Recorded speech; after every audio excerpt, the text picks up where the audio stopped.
తాళీ బచావో కార్యక్రమంలో భాగంగా ఈ రోజు ప్రభుత్వ తీరును అంటే ఎన్డీఏ కూటమి దాదాపుగా 100 రోజులు అధికారం చేపట్టినా కూడా ఆ ప్రభుత్వం చేపట్టలేనటువంటి కార్యక్రమాలను కూడా వెలుగెత్తి చాపుతూ కూడా డిసిసి ఆధ్వర్యంలో ఈ రోజు భారీ ధర్నా చేపట్టడం జరిగింది. ప్రకాశం జిల్లా కాంగ్రెస్ పార్టీ జిల్లా అధికార ప్రతినిధి మనం ప్రసన్నరాజు ఉన్నారు. వీరితోటి మనం ఈ కార్యక్రమాల గురించి మరిన్ని విషయాలు తెలుసుకుందాం. చంద్రబాబు నాయుడు పరిపాలన ఆంధ్రప్రదేశ్కు 100 రోజులైంది. ఈ 100 రోజుల్లో చంద్రబాబు నాయుడుతో పవన్ కళ్యాణ్ ఇద్దరు కలిసి ఆంధ్రప్రదేశ్ జనాలకి 3 సిలిండర్లు ఉచితంగా ఇస్తాం, నిరుద్యోగ సమస్య అనేది ఉద్యోగాలు ఇస్తాము, పిల్లలకి స్కాలర్షిప్ ఇస్తాము, అదేవిధంగా రైతులకి ఇసుక, ఇవన్నీ కూడా రకరకాల అబద్ధాలు చెప్పి ఇప్పటికి కూడా 100 రోజులు ఒక్కటి కూడా చేయలేదు. అయ్యా ఈ గవర్నమెంట్ వచ్చి చంద్రబాబు నాయుడు 100 రోజులు మీరు ఏం చేశారంటే డాక్టర్ బిఆర్ అంబేద్కర్ గారి ఫ్లెక్సీలు సించేపించాడు మీ ఎమ్మెల్యేలు. ఒక ఎమ్మెల్యే గవర్నమెంట్ డాక్టర్ని దళితుడిని కొట్టాడు, మీరు సాధించింది ఇది.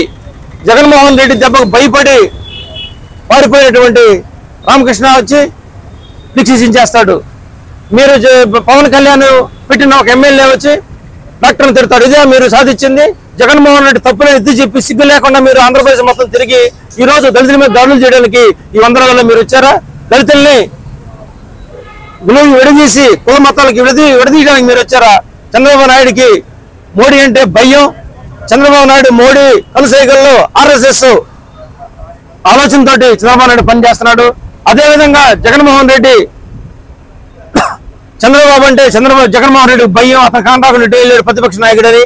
అలాగే పవన్ కళ్యాణ్ నువ్వు ఏదో పగడ్బందాలు పలికి నిద్రలేసి రైతుల్ని నిరుద్యోగుల్ని ఆంధ్రప్రదేశ్ ప్రజల్ని మోసం చేస్తూ తిరిగి నీ ఎమ్మెల్యేలు ఇచ్చి ఇప్పుడు దళితుల మీద దాడులు చేస్తా ఉన్నారు. నువ్వేమాత్రం ఖండించావా? నీకు సిగ్గుందా?